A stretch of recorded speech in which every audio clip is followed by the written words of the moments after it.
Why do some places feel wrong even when nothing appears to be wrong at all? Overlooking the French Riviera stands Villa Leopolda, one of the most expensive private estates in Europe, built for a king whose wealth was tied to immense human suffering. The villa has passed through powerful hands, remained sealed from public view, and developed a reputation locals rarely explain, but never dismiss.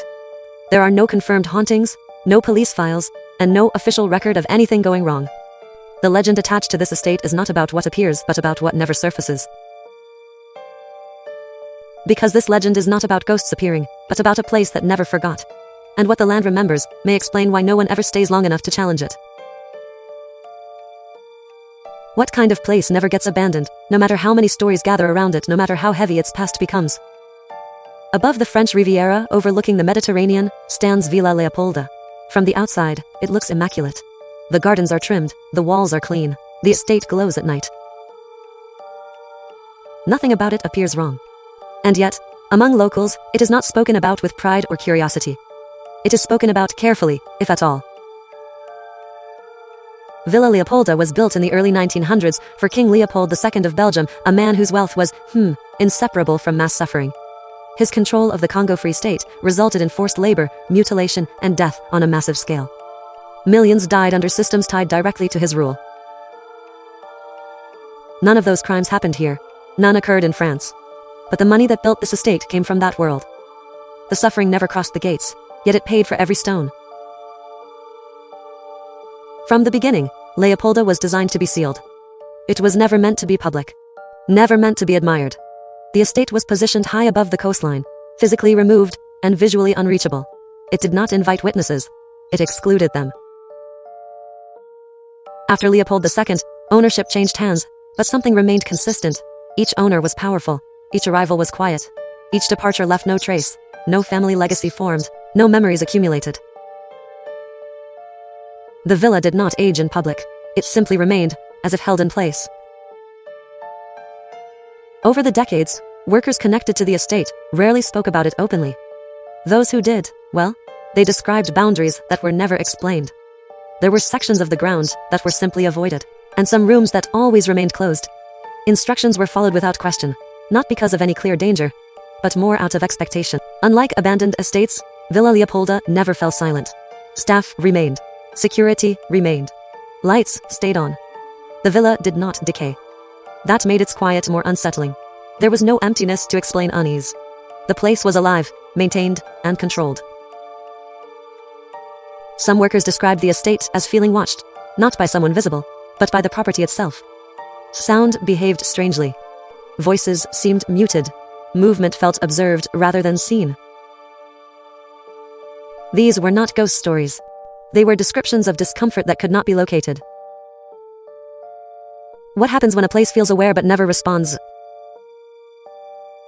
Over time, the villa gained a reputation not for hauntings, but for resistance. Journalists focused on its value, its legal disputes, its owners. They rarely wrote about how the estate was experienced by those near it. That information did not surface easily. It did not want to. The paranormal legend surrounding Villa Leopolda is not about apparitions. It is about absence, about a place that never releases information. About ground that feels restricted even when no one is visibly enforcing it. Some locals believe the land itself was marked long before the villa was built. That something older existed there and was never acknowledged, only covered. There is no proof of this. There is also no proof that it is wrong. The belief persists because nothing ever replaces it.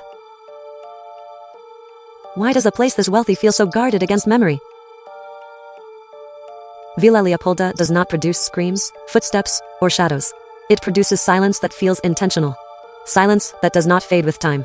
Silence that feels maintained. You know, paranormal legends usually grow where decay leaves gaps. But Leopolda has no gaps. No broken windows. No exposed past. Everything here is preserved, controlled, and sealed. And honestly, that is what makes it frightening. Some places rot, some places collapse, some places are abandoned, but Leopolda was protected. As the villa settled into its rhythm of guarded luxury, a different kind of story began to circulate along the coastline. One that, did not focus on wealth or ownership, but on what people felt when they were, Too close for too long. Locals spoke of a pressure around the estate that had nothing to do with walls or gates. People described it as stepping into air that felt heavier, as if the ground itself resisted attention. One legend claims that at certain hours before dawn, the gardens appear, well, subtly altered. Paths feel longer than they should. Distances seem misjudged. People walking the perimeter reported feeling disoriented, as though the estate rearranged itself when unobserved. A few claimed they turned corners they knew well, only to face the same view again, as if the land had folded back on itself. Another story tells of voices heard not with the ears, but inside the head. Workers assigned night duties spoke of sudden thoughts that did not feel like their own. Brief phrases that surfaced and vanished before they could be understood. These moments were often followed by a powerful urge to leave immediately, even if nothing visibly happened. Several reportedly quit without explanation, refusing to describe what they experienced. More disturbing legends involved the sea below the villa.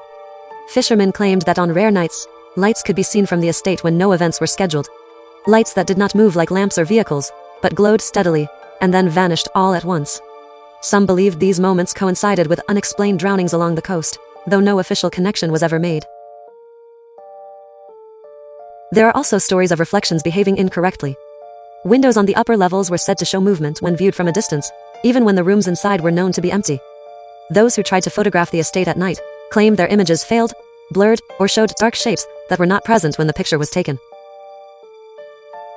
The most unsettling folklore describes Villa Leopolda as a place that does not react to people, but records them. That emotions linger there longer than bodies.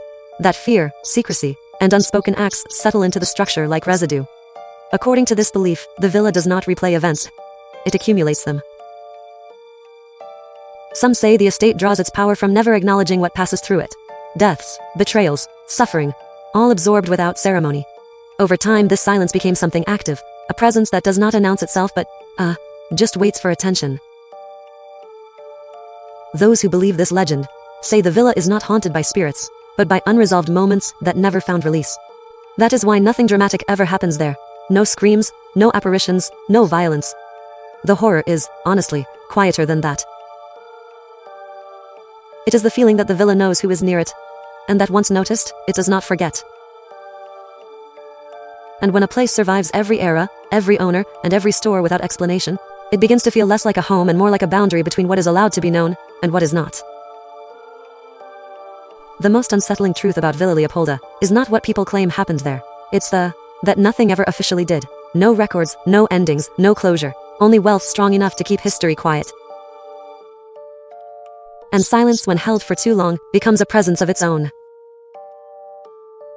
If this story stayed with you, this series explores real places where the paranormal does not arrive suddenly, but, settles in over time. You can subscribe to continue. The next castle was not sealed or protected. It was left uncovered, and what happened there was never contained.